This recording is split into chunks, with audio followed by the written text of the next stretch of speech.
Saya kan? Oh iya, banget soal Masa lalu ya indah. Halo semua, salam Hiposis Jaya. Kalian penasaran gak sih hari ini kita ada apa? Nih, dari Departemen Seni Budaya Pariwisata ini kita akan mengadakan satu diskusi nih, yang dimana kita menghadirkan pemateri yang sangat berpengalaman dan ada juga moderator yang dari departemen kita sendiri. Saya selaku ketua pelaksana di sini akan segera mempublikasikan nih diskusi tentang apa aja sih. Terus pertanyaannya itu pasti banyak banget dari followers dari Hiposis yang ingin ditanyakan gitu. Jadi stay tune aja ya, dan kita langsung aja ke segmen video. Assalamualaikum warahmatullahi wabarakatuh. Halo teman-teman, selamat sore. Perkenalkan, nama aku Aas. Aku di sini sebagai moderator. Dan aku juga salah satu anggota dari Hiposis, yaitu di Departemen Senbudpar atau Seni Budaya dan Pariwisata. Nah, di sini aku sudah ditemenin sama salah satu pemateri, yaitu Ibu Ike Rahmawati SPD. Halo Ibu, bagaimana kabarnya? Alhamdulillah. Panggilnya Ibu atau apa? Bunda aja. Oh, Bunda. Katanya panggilnya Bunda. Tidak pakai cenahnya. Oh, ya maaf. Lanjut, kita di sini akan berbincang mengenai diskusi seni tari pelajar dengan tema bagaimana animo generasi milenial pada seni tradisional. Baik, di sini saya akan memaparkan beberapa pengalaman prestasi pemateri, yaitu untuk yang pertama, lulusan SMKI Bandung jurusan tari pada tahun 1991. Nah, yang kedua, lulusan Institut Keguruan dan Ilmu Pendidikan IKIP di jurusan seni tari pada tahun 1997. Nah, yang ketiga, misi kesenian di Jepang bersama IKIP tahun 1992. Hebat ya, udah ke Jepang. Untuk yang keempat, lulusan Universitas Islam Nusantara atau UNINUS, S1 jurusan PG PAUD pada tahun 2017. Nah, yang selanjutnya itu menjabat Ketua TPPKK tahun 2006 sampai 2018 di Desa Sumbersari, Kecamatan Ciparai, Kabupaten Bandung. Untuk yang terakhir itu Ketua Pengelola Pos PAUD Mawar, Kecamatan Ciparai, Kabupaten Bandung pada tahun 2019 sampai sekarang. Nah, teman-teman, prestasinya itu wow semua ya, bagus-bagus. Apalagi ini yang udah sampai ke Jepang gitu. Saya masih di sini gitu, jadi malu gitu. Generasi milenial masih muda, belum bisa apa-apa, masih di rumah aja. Lanjut ke pembahasannya Bunda maksudnya. Maaf ya. Ini bisa diceritakan proses semua ini mulai dari lulusan SMKI Bandung jurusan tari, dan semuanya ini rata-rata tari. Mulai dari hobi kah atau apa, ada desakan dari yang pihak lain gitu untuk mengikuti tari? Ya, terima kasih atas pertanyaannya. Sebelumnya saya mengucapkan dulu Assalamualaikum warahmatullahi wabarakatuh.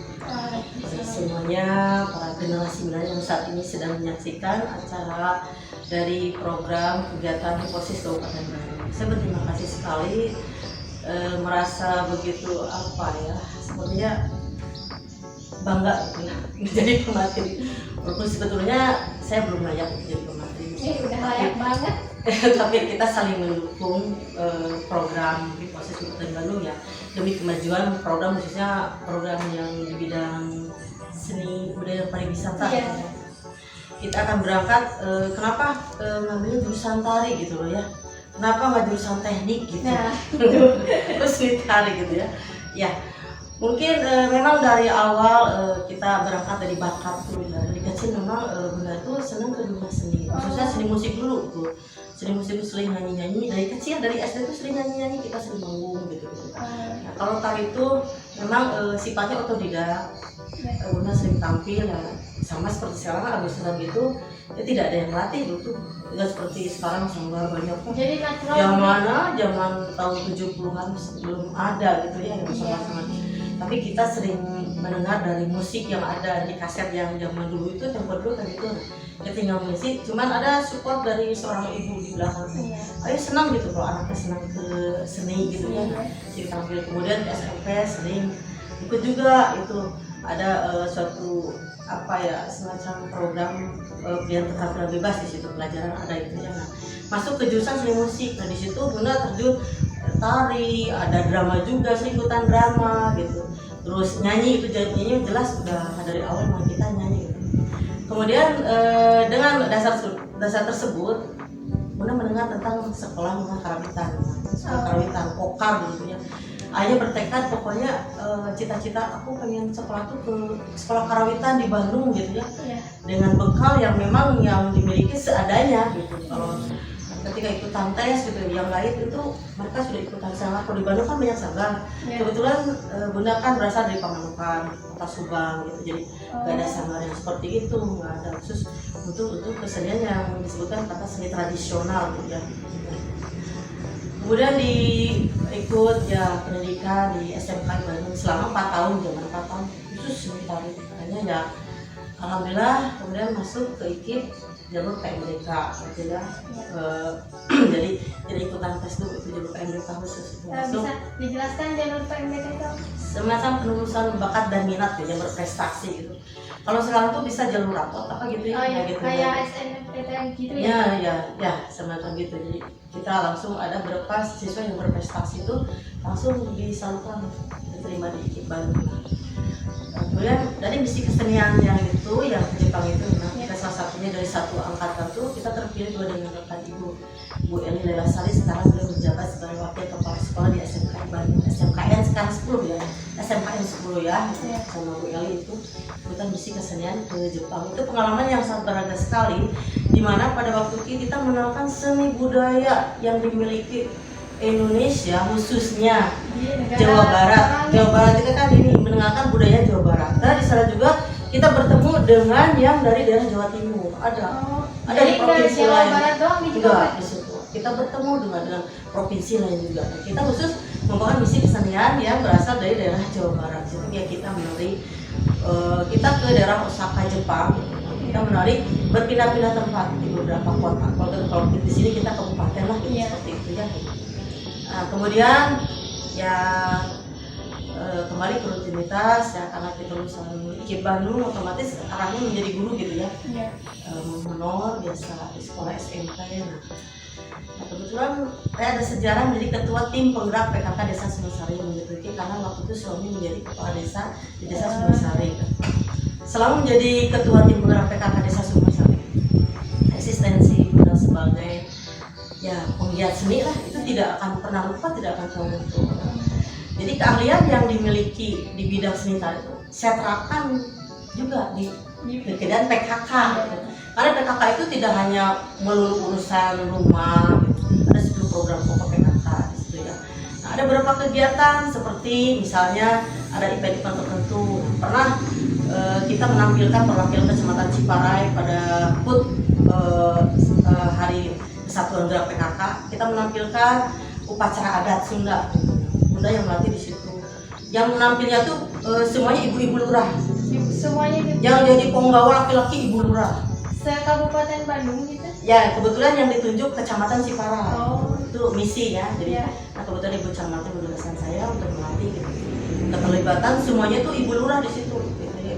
Yang menarnya jadi putrinya ibu lurah, yang jadi penggawa ibu lurah, yang jadi ambu nini ibu lurah, dan Bunda sendiri jadi si Aki nah. Si Aki lengser nah. Kamu jadi Aki lengser pada saat itu ya. Tapi pada saat itu saya sendiri merasa bangga sekali bisa mentransfer ilmu saya kepada rekan-rekan yang lainnya gitu ya. Dan ingin menampilkan di situ. Ini event yang penting sekali. Kami para ibu lurah bisa loh dengan umur yang bervariasi, dari mulai range umur 30 sampai ada yang umur waktu itu 60 tahun. Tapi kami berusaha menari sebaik mungkin. yang memang tidak bisa disamakan dengan ahli seni ya. Iya. Tapi baik menurut kami sesuai dengan kemampuan kami yang non akademik, yang non tidak ada pengetahuan tentang seni tari, baik secara skill maupun pengetahuan. Tapi alhamdulillah lo berhasil. Nah kemudian ada event-event lain seperti lomba paduan suara ya. Alhamdulillah gitu di kelas sekarang itu selalu ya saya sudah tunjuk gitu. Nah ini mau lomba paduan suara, oke. Mau lomba rampak sekar, oke. Mau lomba apa? Sampai yang terakhir saya mengikuti lomba calung Put Dharma Wanita juara ke-1 Kabupaten Bandung. Masya Allah, hebat banget. Pada saat itu memang kita tuh dipaksa harus membuat suatu pertunjukan seperti itu. Mungkin karena dasar saya ya dari kependidikan tentang seni tari dari maupun secara kesenimanannya itu dari SMKI itu bekal utama saya gitu. Jadi ketika Bunda berkecimpung di dunia masyarakat itu berperan sekali ilmu seni yang dimiliki. Nah yang terakhir ini sekarang menjabat ketua pengelola pos Pak Unmama itu bergerak di bidang pendidikan anak usia dini. Nah, mengelola pendidikan usia dini, Bunda menerapkan brand tersendiri untuk lembaga ini, yaitu mengedepankan ciri khas dari lembaga Bunda itu yaitu kesenian tradisional, mengangkat budaya lokal dan kearifan lokal yang dimiliki khususnya di wilayah desa Sundung Kali, yaitu salah satunya tentang kuda lumping. Di sini dilihat masyarakatnya sudah terbentuk dari sejak lahir, bahkan sejak dalam kandungan. Perlu bukti. Jadi udah ini jiwa-jiwanya. Saya buktikan ini fakta sekali. Karena ketika ada kuda lumping itu, si ibu-ibu hamil mengikuti.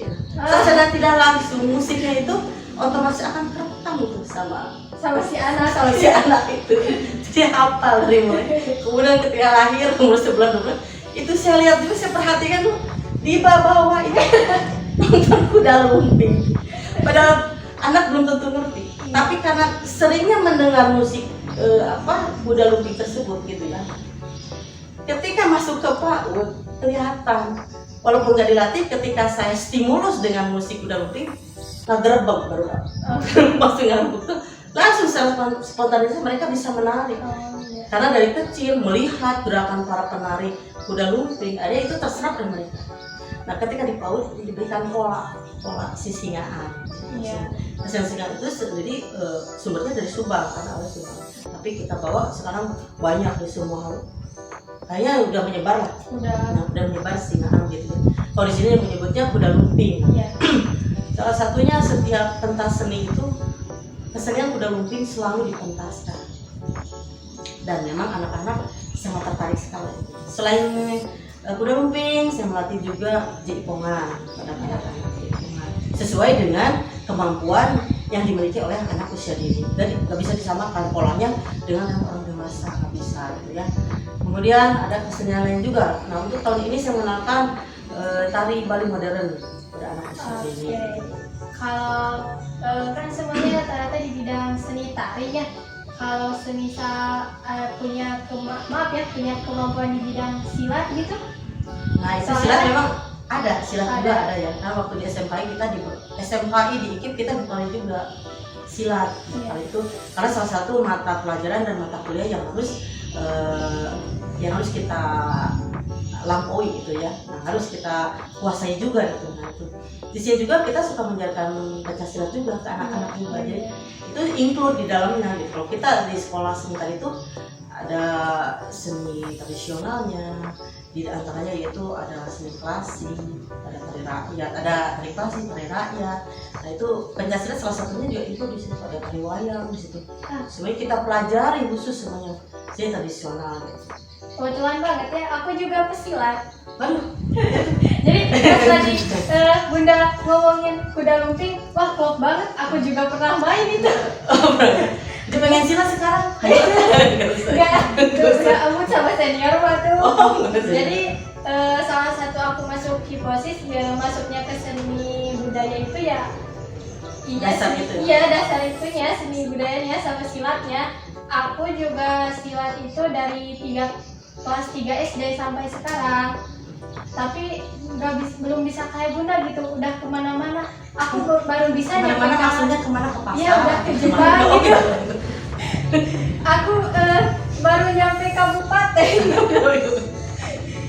Tapi kalau misalnya kalau kita ikutan sangga dan terus konsisten ya, bisa nanti kita terpilih ikut salah satu peserta misi kesenian, bisa aja lewat jalur mana aja sih sebetulnya. Mungkin kesempatannya aja belum datang mungkin gitu ya. Tapi saya doakan mudah-mudahan nanti bisa ya Amin. ke Jepang gitu. Amin. Mau trip juga nggak apa-apa.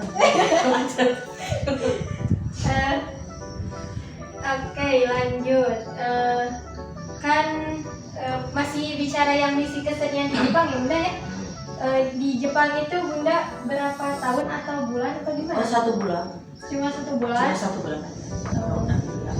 Itu lama karena ya kita hanya istilahnya mengenalkan budaya, bukan pendidikan. Kalau pendidikan jelas kita butuhkan waktu sesuai range-nya ada sarjana atau apa ya. Dan kita hanya misi kesenian saja, jadi 1 bulan. Oke. Jadi pas ke Jepang itu Bunda masih sekolah apa? Iya, sedang menjadi mahasiswa di IKIP. Oh, kuliah mahasiswa. Sedang kuliah, ya sedang kuliah. Kira-kira masih sekolah gitu. Enggak, itu kan waktu itu udah masuk IKIP. Udah masuk satu, IKIP. tingkat 2 ya. Bunda itu lulusan kuliah tahun berapa? Waktu di IKIP 91, masuk 91. Nah waktu itu belum ada S1 seni tarik, kita D3 dulu. Pada tiga D3 dulu. 3 tahun. Kemudian baru ketika lulus D3 ada dibuka lagi program seni tarik S1. Kita ikutan lagi sudah. Nah lulus tahun 97 menjadi sarjana.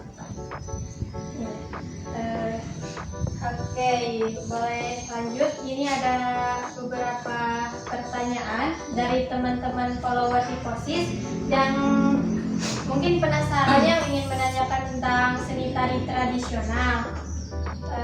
Oke, bentar sebelum ke sesi pertanyaan, ini saya penasaran dari tadi. Kata Bunda ikut paduan suara gitu kayak gitu, punya bakat di bidang nyanyi. Coba boleh sumbangkan suaranya, suara emasnya. Aduh. Lagu apa teh? Enggak terserah Bunda aja. Pengen denger lagu wajib, lagu Bambu Hidup. Bambu Hidup. Lagu daerah coba. Lagu daerah apa ya? Bambu Hidup ya. Bambu Hidup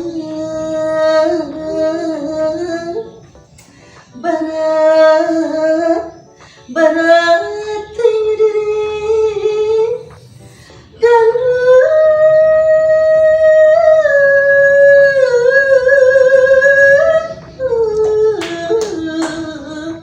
Masya Allah.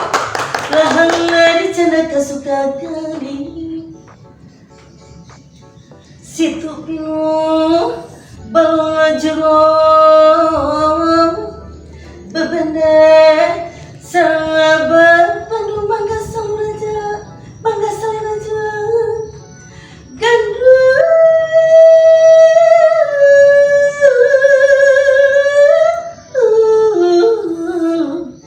diri abdi kajung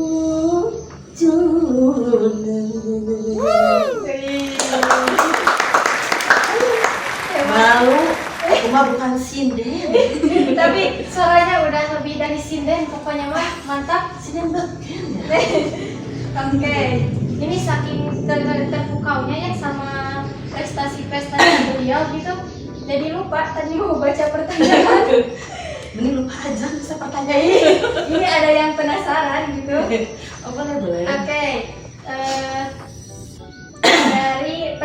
kita baca pertanyaan salah satu dari follower Hiposis ya teman-teman Hiposis, yaitu untuk yang pertama dari ada yang nanya dari underscore ASWDNT. Oke, nanyanya gini, kebetulan itu saya ya. Gini, mau nanya apa saja sih unsur yang terkandung dalam seni tari itu? Iya. Terima kasih atas pertanyaannya ya. Iya. Kita langsung jawab aja. Unsur yang terkandung dalam seni tari itu yang pertama wiraga. Jelas ya, wiraga itu raga kita, gerak kita. Kalau nggak ada gerak, bukan namanya seni tari, gitu ya. Itu namanya seni goib. Karena tidak ada penampakan. Ya, benar Artinya juga. gerak di sini yaitu gerak yang sudah distilirisasi, yang sudah diperhalus gitu ya, dengan gerakan-gerakan yang luas. Memang kita bergerak jalan, tapi kalau geraknya hanya lurus saja itu tidak bisa dikatakan tari. Kalau gerak dalam tari itu yaitu gerak yang sudah dihalus, baik gerakan tangannya maupun gerakan langkah kakinya, itu bisa dinamakan dengan tari. Itu sudah bisa membedakan ya nama gerak keseharian, gerak keseharian maupun gerak dari seni tari. Kemudian yang kedua yaitu wirahma. Wirahma itu irama. Irama berhubungan dengan musik. Ada musik pengiring. Ketika kita menari dengan musik pengiring, tentunya rasanya beda kan ya. Rock gitu di situ. Berarti baik iringannya mau iringan tradisional maupun iringannya yang sekarang yang kreasi sekarang, atau ada iringan yang musik-musik seperti kontemporer gitu ya. Kalau tradisional kita berhubungan dengan gamelan dan lain sebagainya. Ngerti ya? Gitu. Yeah. Kalau kontemporer ada beberapa iringan-iringan yang memang non dari gamelan seperti itu. Gitu. Kemudian wirasa. Wirasa itu semacam rasa. Setiap tarian tuh harus ada ekspresinya. Ekspresi di sini misalnya kita sedang menarikan tari yang tentang karakter putri, otomatis kita harus membawakan karakter seorang putri itu halus, lembut, anggun. Gak mungkin lah kita nari putri nggak mungkin ya. Atau misalkan jadi gagah gitu nggak mungkin. Atau sebaliknya kita sedang menarikan tari putra gagah, bahkan yang itu yang karakter lebih kuat, misalkan seperti Gatot Kaca. Jadi kita dituntut dari geraknya juga harus gerak yang tekanannya kuat-kuat, dari musiknya juga otomatis. Walaupun memang musik tidak selalu dinamika musik karena tariannya keras harus keras, tidak. Ada juga dinamika yang lembut tapi diisi dengan gerak-gerakan lembut, tapi memang ada penekanan di situ untuk tari-tari yang sifatnya gagah. Itu wiraga, wirasa, wirahma. Kemudian yang terakhir ekspresi secara keseluruhan itu harus menyatu. Dari mulai wiraga, wirahma, wirasa itu semuanya, jadi jangan terpisah-pisah. Nanti kesatuan dari gerak semuanya itu kita akan menghasilkan suatu bentuk seni yang memang layak untuk ditonton dan layak untuk diapresiasi. Oke, lanjut ya. Selanjutnya ini ada dari _kuman.iya. Halo Min, mau tanya kalau tari tradisional. Iya, Min. Halo juga Min. Halo Itu si Mimin ya? Iya, si Mimin katanya. Kalau tari tradisional yang paling susah apa ya? Katanya gitu.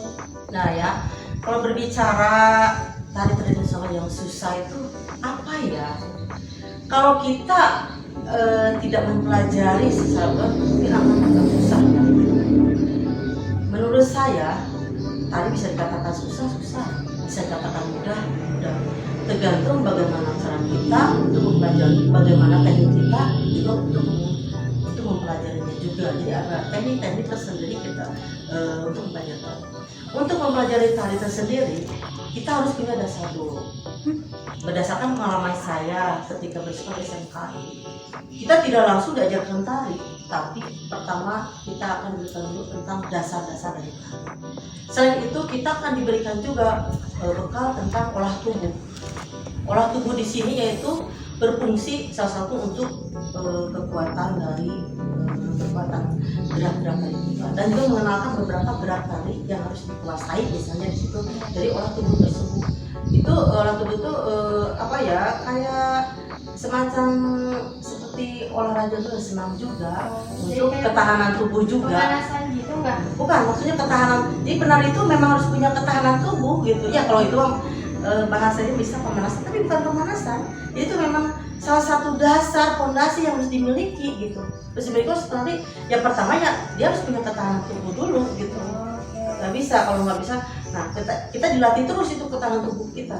Kemudian masuk ke dasar-dasar tari gitu ya. Baik dasar tari putra maupun dasar tari putri. Kemudian baru, nah kalau institusi seperti itu dia nggak bisa. Nah kalau yang otodidak belum punya dasar apa-apa langsung dikasih di Ponga langsung, nah gitu. Kita enggak gitu. Indonesia nggak bisa seperti itu. Setelah kita menguasai dasar-dasar tari, gitu ya, baru kita akan diberi tarian-tarian sesuai dengan ya kurikulum yang sudah ada gitu ya di situ. Ya mungkin karena dikatakan mudah oleh kami karena kami punya cara tersendiri dan punya range waktu yang tidak bisa dipaksakan gitu, seperti sekarang gitu ya. Jadi kalau dikatakan sulit, mana yang paling sulit?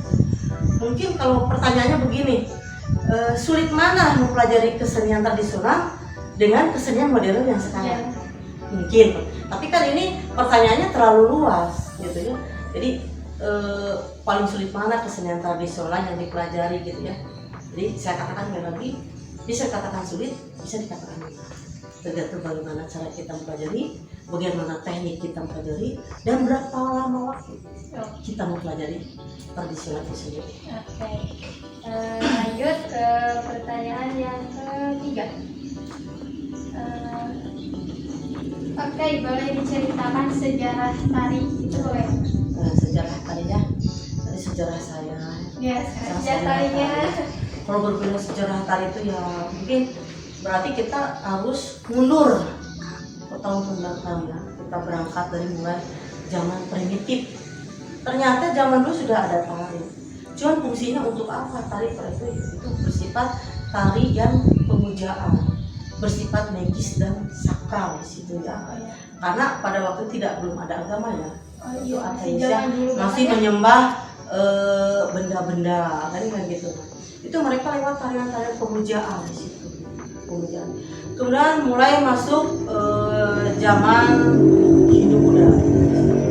Sama, tapi masih tariannya ya lebih tarian sakral, pemujaan seperti itulah yang berhubungan dengan alam. Nah, primitif juga sama seperti itu. Ciri tariannya itu dia mengambil dari gerak-gerak dari alam, dari binatang, dari tumbuhan atau misalkan gerakan seperti dari angin, seperti itu mereka itu ya.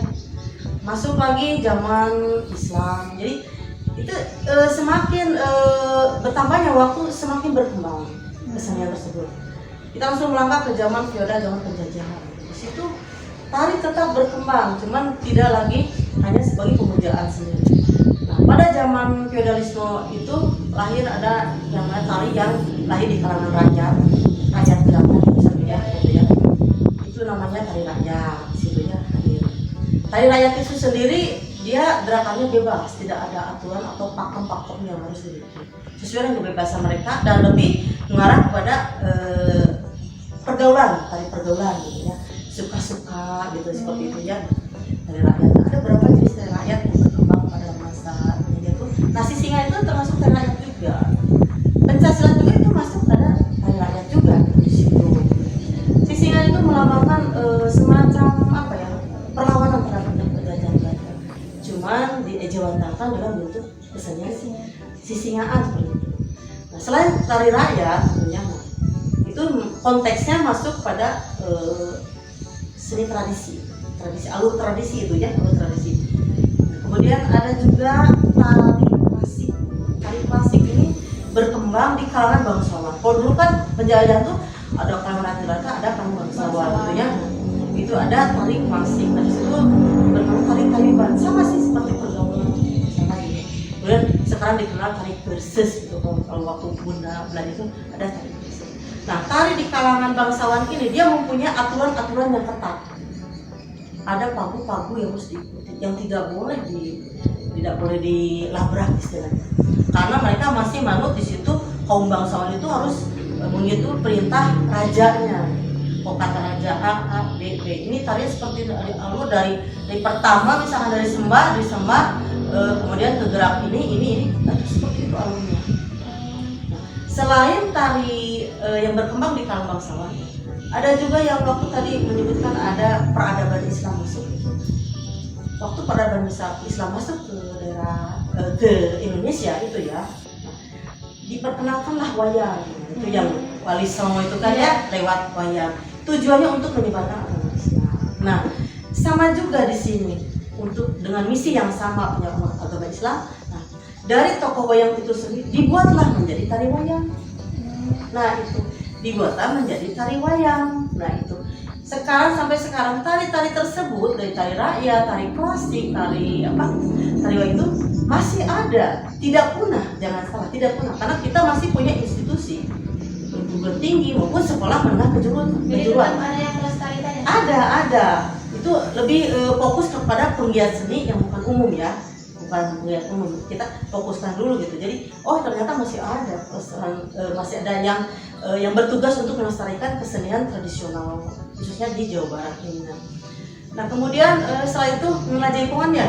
Iya. Nah, itu. Aku tahunya jaipongan doang. Ya, taunya anak sekarang memang punya jaipongan.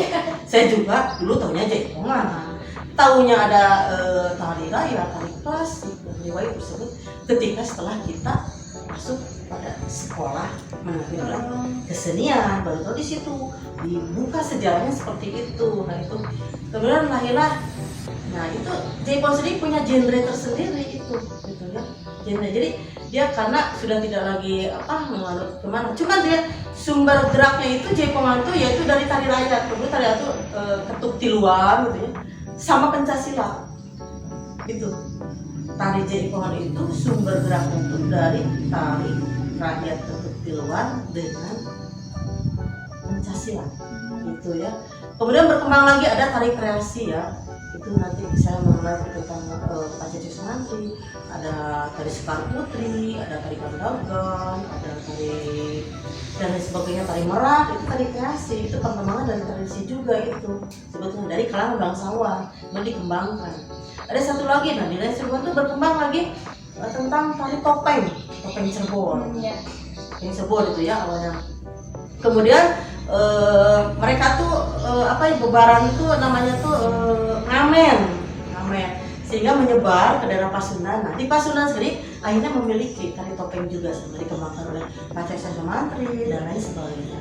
Kemudian masuk lagi sekarang zaman kemerdekaan ya, akhirnya masuk zaman kemerdekaan mulai berkembang tari kreasi dan juga dan lain sebagainya. Nah kita langsung meloncat ke zaman milenial sekarang. Kita mengenal anak muda sekarang nih, gue kids zaman now gitu loh. Gue bisanya K-pop, hip hop, R&B, seperti itu kan, dangdut ya. Mereka lebih bangga kalau bisa menguasai budaya-budaya yang jelas bukan berasal dari akar budaya kita. Itu jelas itu dari pengaruh yang memang kita tidak bisa mengingkari, tidak bisa menghindar dari arus globalisasi. Sekarang pergi zaman digital seperti ini, setiap orang begitu mudah mengakses informasi yang dari dunia luar, dalam 1 detik semuanya bisa nyampe ke kita. Termasuk pengaruh budaya khususnya tentang kesenian juga masuk ke kita. Kita tidak bisa menyalahkan karena setiap hari semua anak dari anak kecil sampai kakek-kakek tidak pernah lepas dari kecil. Dan begitu banyak yang penting punya kuota. Kalau mama tidak punya kuota sekarang itu lebih baik daripada tidak punya kuota, lebih baik tidak punya berhasil. Sampai begitu tuh. Saking butuhnya informasi seperti itu. Nah, itu jadi perkembangan tadi sekarang ya ada tari kontemporer dan lain sebagainya. Nah itu sehingga ya mungkin sekarang anggapannya anak muda sekarang sepertinya kurang ya respect ya terhadap kesenian tradisional. Malah mereka lebih respect ke tari-tari yang dari luar gitu. Mereka tiru gitu. Karena memang kalau lihat itu lebih mudah. Kenapa mereka begitu mudah menguasainya, terus begitu menikmatinya?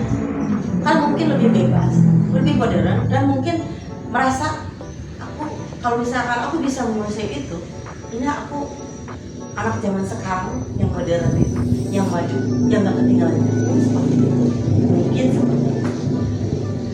Ada beberapa penyebabnya, itu latar belakang kenapa mereka seperti itu. Nah, dari kecil kurangnya informasi tentang kesenian tradisional, khususnya di wilayahnya dia sendiri mungkin kurang mendapatkan informasi. Sementara dari kecil dijejali terus dengan info-info tentang budaya modern, budaya dari luar, bukannya budaya dari dalam. Oke, kita ke pertanyaan selanjutnya ya. Ini dari _ABCDEVTA. Devita ini pasti aku tahu. Nih, katanya gini, Min, penting gak sih buat kita sebagai pelajar milenial untuk mengetahui seni tari? Oh jelas sekali, penting sekali. Apalagi kalau berhubungan dengan tema kita sekarang tentang bagaimana animo generasi muda kita terhadap seni tradisional kan Indonesia, seni tradisional kita gitu ya. Jelas penting sekali karena itu basicnya di situ. Harus mengenalnya di situ. Karena basicnya kita untuk mencintai itu kan kenal dulu. Baru bisa sayang. Tak kenal maka tak sayang. Kalau misalkan kita tidak kenal seni tari bagaimana? Maksudnya seni tradisional bagaimana kita bisa mencintainya, benar nggak? Ya. Sementara kita terus dijejali terus dengan kesenian yang berasal dari luar negeri. Untuk seni tradisional kita nol di situ nggak ada. Ya otomatis mungkin kita bagaimana cara mempelajarinya? Yang pertama tentunya kalau memang lahir dari diri kita sendiri, itu kita akan mencari lewat ya kita gampang aja gunakanlah informasi ini ya gadget kita itu di situ ada tentang tari. Nah, kemudian kita akan tahu kemana nih kita tuh mau mengarah kemana nih ya, sukanya kalau suka tuh suka yang mana gitu, apa yang modern tari kreasinya atau misalkan yang memang tuh notabene tradisionalnya. Nanti setelah kita mengenal tentang seni tradisional akan ada di situ mulai tertanam. Mungkin nanti kedepannya siapa tahu dia akan menjadi memiliki cita-cita saya menjadi seniman. Bisa jadi nanti dia mulai. Nah, ketika dia mulai sekolah, aku kayaknya pengen deh masuk ke sekolah kejuruan yang kesenian. Di situ banyak jurusannya, ada jurusan karawitan, ada tari, ada itu pedalangan kalau zaman Bunda mah gitu ya, sekarang mah lebih berkembang lagi, banyak lagi sih gitu. Nah itu jadi pertanyaan itu mah ya memang harus wajib hukumnya juga. Oke, lanjut. Ini ada satu lagi pertanyaan ya teman-teman. Ada yang nanya gini, apa sih tujuan dari Hiposis mengadakan diskusi tari tradisional ini? Oh, berarti pertanyaannya buat aku ya? Oke, ya. Oke, jadi tujuan kita mengadakan diskusi seni tari itu ya kita bertujuan supaya materi yang beliau sampaikan itu dapat memotivasi ke kaum milenial termasuk saya. Soalnya sekarang banyak banget ya anak muda, generasi muda itu malah terfokus ke seni, bukan ke seni ya, ke tarian dari luar gitu, bukan dari daerahnya sendiri. Jadi tujuan kita itu mengajak kembali generasi milenial untuk mencintai seni-seni yang ada di daerahnya, bukan seni-seni yang ada di luar, yang dari luar negeri dipelajari, yang daerah sendiri diabaikan gitu, termasuk saya. Gitu. Dia mengakui jadi malu. Baik, udah selesai perbincangan kita, dan teman-teman ini sangat memotivasi banget ya, soalnya dari pengalaman prestasi beliau sama bakat-bakat beliau yang beliau kuasai gitu. Pokoknya mah insecure banget lah ini mah, soalnya ya kita yang masih muda seharusnya kita tuh belajar kayak gini ya, belajar tari-tari, bukannya kita malah sibuk ke gadget. Malahan kata ibu juga tadi ya, padahal kan gadget juga bisa dipakai buat kita searching tari-tari yang ada di daerah kita. Nah sekarang mah udah nggak susah mau belajar tari otodidak lewat YouTube juga bisa ya Bu ya, nggak perlu ada pelatihnya gitu, soalnya kan sekarang mah udah canggih. Nah bisa dimanfaatkan. Iya udah bisa dimanfaatkan sekarang mah. Oke nih sebelum itu boleh Bunda kasih saran? Boleh, tapi silakan dulu Bunda. Khususnya untuk program Hiposis Kabupaten Bandung ya gitu. Mungkin itu salah satu cara atau kiat agar bisa merangsang minat dari para komunitasnya gitu. Kenapa enggak gitu loh? Di program Hiposis Kabupaten Bandung salah satunya untuk menggali potensi mengadakan semacam pasang diri. Pasang diri tari tradisional gitu ya. Kita jangan jaipongan tuh udah banyak pasang dirinya. Kita mengangkat tari tradisional, misalkan khusus karya seniman kita Bapak karya-karya tari Pak Cece Sumantri gitu ya. Seperti tari merak, banyak tari putri yang bisa digali. Secara mereka akan terpacu seperti apa sih tari merak itu, seperti apa sih misalkan tari kandagan itu, seperti apa sih tari sekar putri itu, seperti apa sih tari topeng itu. Mereka otomatis secara tidak langsung akan mencari informasi, belajar, menggali ilmunya, mencari narasumber. Narasumber banyak di sini. Kita gunakan yaitu gadget yang kita miliki seperti itu. Ini hanya saran saja. Silakan eventnya mau misalkan Perdapil, kan Perdapil itu kan ada 4 kecamatan, atau misalkan per kecamatan, silakan gitu ya. Jadi dalam satu kecamatan itu banyak kan itu sekolahnya gitu ya, posisinya banyak. Jadi kita hanya memantau saja. Artinya di sini kita yang memprogram, kita yang punya programnya, yang melaksanakannya itu yaitu di tingkat kecamatan. Jadi kita akan melihat nanti kita sejauh mana nih udah dilaksanakan dan lain sebagainya. Mudah-mudahan dengan cara seperti itu mereka belajar, dan itu salah satu ya bisa menarik perhatian mereka. Kita menarik aja dulu. Masalah bagus tidaknya mereka menarik itu tergantung pada kemampuan mereka sendiri, para penari. Ya tentunya di sini tujuan kita itu yaitu untuk meningkatkan animo terhadap seni tari tradisional bagi para pelajar. Betul. Selain itu asalnya mengadakan workshop juga secara offline juga ya. Workshop artinya dari setiap daerah itu ada beberapa seni tradisional yang bisa digali, yang mungkin sudah mati, sudah terkubur, bisa diangkat kembali. Jadi kita bangkitkan kembali tuh seni-seni buhul itu, kita bangkitkan kembali. Siapa yang mencari nanti? Ya itulah mereka sendiri di wilayah. Jadi mereka akan menggali kearifan lokal, budaya lokal yang dimiliki oleh setiap daerah. Mungkin itu saja yang bisa saya sampaikan. Nanti bentuknya itu mau secara virtual atau secara langsung itu silakan. Hanya jadi setelah ini harus ada tindak lanjut. Jadi jangan hanya workshop, setelah workshop ya kita semangat, ayo, tapi standar gitu nggak berjalan. Jadi memang kita di sini proses itu ya harus memberikan langsung stimulus ke bawah gitu. Nggak perlu kita yang mengadakan eventnya, nggak perlu, tapi kita yang memberikan program. Kalau itu mah aplikasi namanya gitu ya, lu gampil namanya, nanti yang melaksanakan itu di bawah gitu. Jadi itu saja. Oke, sarannya bagus banget, makasih. Tapi sebelum ditutup nih ada 2 benda yang membuat saya salto gitu. Dari tadi fokus Saya kan? Oh iya, cantik banget soalnya jadi salto. Terima kasih. Ini nih, frame ini bisa dijelaskan. Oh ini di Jepang ini ya? Iya, ini waktu di Jepang kisah masa lalu. Oh. Masa lalu ya indahnya waktu. Jadi ini teman-teman semuanya waktu satu ikut. Ini tari badaya ini ya. Oh ini ya. Waktu itu tari badaya. Kemudian ini semacam tari panen, menyebut panen. Oh itu. Tari rakyat ini salah satu tari badaya. Nah ini nih yang dinamakan ini tari badaya itu lahir dari kalangan bangsawan. Dia punya pakem-pakem tersendiri yang tidak bisa dirubah, nggak bisa di badaya itu. Nah kalau tari rakyat seperti ini sifatnya bebas. Ini semuanya para penari. Oh, semua ini kumpul di sini. Ya, ketika kita sudah pertunjukan semuanya masuk ke panggung gitu ya, semacam sayonara lah gitu. Ini habis ini sebelum pertunjukan semua.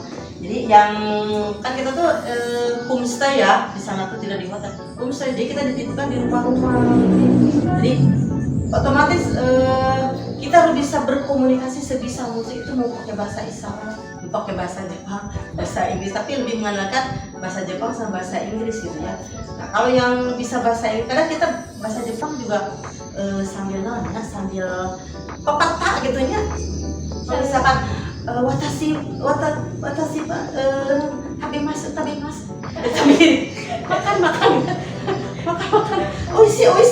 Jadi selalu oishi. Kirei desu ka. Cantik. Jadi ini teh bahasa isyarat itu suka ikut-ikut gitu. Karena kalau kebetulan kalau yang bisa bahasa Inggris kita lebih enak pakai bahasa Inggris gitu ya. Itu yang asli Jepang bahasa nggak bisa, dia asli Jepang, kitanya Jepangnya pas-pasan dipaksa pakai. Akhirnya main gitu. Sama Untung ada sih gampang ngomong. Pepeta dengan bahasa pepetanya gitu. Nah itu memang menarik sekali. Tapi menurut saya bahasa Jepang gampang, lebih gampang. Coba Jadi bicara yang bahasa Jepang. Saya Ya. cantik gitu. watashi wa kirei desu. Masih ingat saya. Oke, lanjut. Selanjutnya boleh dijelaskan tentang baju itu. Oh ini mah baju jaipongan koleksi pribadi ya kebetulan. Oh, Saya tuh kalau di situ suka ada yang nyewa gitu, Oh, ada. SMP, kalau ada yang mau kertas, ada yang mau Agustusan suka nyewa terus kesini. menyewakan juga. Bikin sendiri gitu, kita kan mulai kerjain sendiri. Ya selain itu kan ngerias pengantin juga suka bikin baju pengantin sendiri, ngedit sendiri. Ya kebetulan lah punya bakat tinggi. Bakatnya banyak banget. Ya bakating teteh, bakating. Jadi ya memang kalau kita punya skill secara dulu tuh kan itu mah keputrian ya harus ya. Nah pengennya tuh anak muda seperti itu tapi tidak mau ada. Kenapa? Iya, udah tahu ya anak muda sekarang. Kalau kita wanita banyak menguasai skill tuh sekarang tuh jadi uang loh. Iya. Jadi uang gitu, jadi nggak harus kerja di kantoran gitu. Walaupun ya saya basic pendidikan di sini tadi, saya tidak punya SMP, tapi ya Bunda sendiri bangga gitu bisa punya sekolah sendiri gitu ya. Sekolah PAUD itu bangga sekali karena mengajar PAUD itu sangat enjoy, sangat menarik, sangat penuh tantangan. Jadi kita nggak ada bosan-bosannya, nggak ada pusing-pusing ke PAUD mah seserian lah nyanyi. Jadi sakumaha pusingnya seri, nyanyi, tatarian, ketribut terus. Ya memang kiat Bunda itu di PAUD kenapa di kesenian tuh ditonjolkan karena untuk apa ya, jadi perimbangan otak kanan dan otak kiri itu kan untuk seni itu adanya di otak kanan ya, kalau otak kiri itu untuk berpikir. Jadi ketika anak itu jadi dibikin rileks gitu. Ketika belajar aku kan sifatnya kan bermain ceria gitu ya. Kalau kita mau mengenalkan tentang angka, tentang huruf, kita nggak bisa langsung, tapi lewat nyanyian sambil nyanyi itu. Jadi mereka tuh gampang mengingatnya dan have fun gitu ya. Jadi having fun gitu mereka tuh. Jadi nggak terlalu terbalik karena kalau kita salah mengajarkan pada anak usia dini tidak sesuai dengan usia perkembangan, nanti itu akan terjadi kesalahan pada usia belajar. Salah kali itu. Nah itu siapa yang bertanggung jawab? Ya kita ini. Jadi makanya saya selalu gerak lagu itu selalu diterapkan pada mereka. Biar merekanya ya senang gitu. Untuk dulu biar aku senang sekolah tuh, aku senang nanti untuk datang menarik mereka. Jadi bukannya nggak tahu takut sama bundanya enggak lah, kita tidak seperti itu. Kita harus selalu berusaha menjadi bunda yang baik kayak Perni gitu. Nama aduh udah Pak Uter hebat sekali. Oke, jadi teman-teman diskusi kita hari ini udah cukup. Jadi aku ambil kesimpulannya di adakannya diskusi ini, yaitu kesimpulan besarnya itu untuk mengajak generasi milenial untuk terpancing lagi sama tari-tari tradisional kita gitu. Terima kasih Bunda. Sama-sama. Terima kasih waktunya. Sama-sama. Materinya sangat bermanfaat. Ya, berbagi pengalaman saja. Oke, semoga kita dapat mencontoh ya. Kita juga dapat mengikuti jejak beliau. Tapi masih jauh dari sini. Iya udah, pokoknya udah bagus banget ini pengalamannya. Maafin ya bila ada kata-kata yang kurang berkenan. Maafin ya, jangan lagi-lagi. Banget ini mah. Iya nggak apa-apa.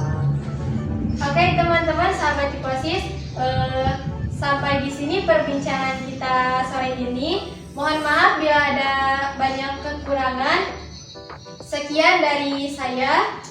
Ada yang ingin disampaikan? Ya, sama juga. Saya juga sebelumnya saya mohon maaf apabila dalam pemaparan saya khususnya tentang sejarah tari ada yang kurang bahkan ada yang salah. Mohon dimaafkan sekali karena itu sudah berpuluh-puluh tahun saya harus membuka kembali file yang sudah lama pada zaman dahulu kala gitu ya, tentang karena ini ada pertanyaan tentang sejarah tari ya otomatis saya harus menjawabnya sesuai dengan kemampuan saya.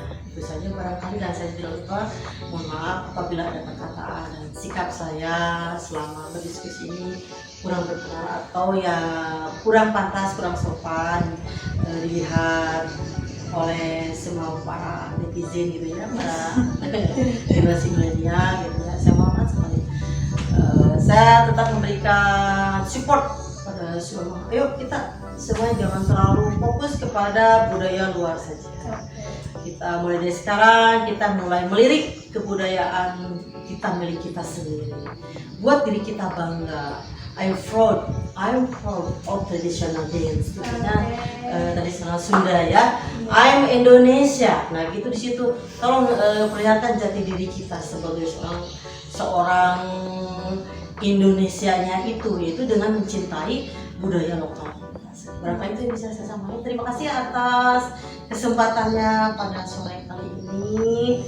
Mudah-mudahan apa yang kita bicarakan menjadi berkah buat semuanya, menjadi ilmu dan ada tindak lanjutnya. Jadi jangan sampai hanya di sini saja. Oke. Baik teman-teman, sekian dari saya. Oh ya teman-teman, jangan lupa ya follow sosial media kami, sosial media Hiposis, dan ikuti terus kegiatan kami. Jangan lupa like, follow, share, dan subscribe. Bye bye.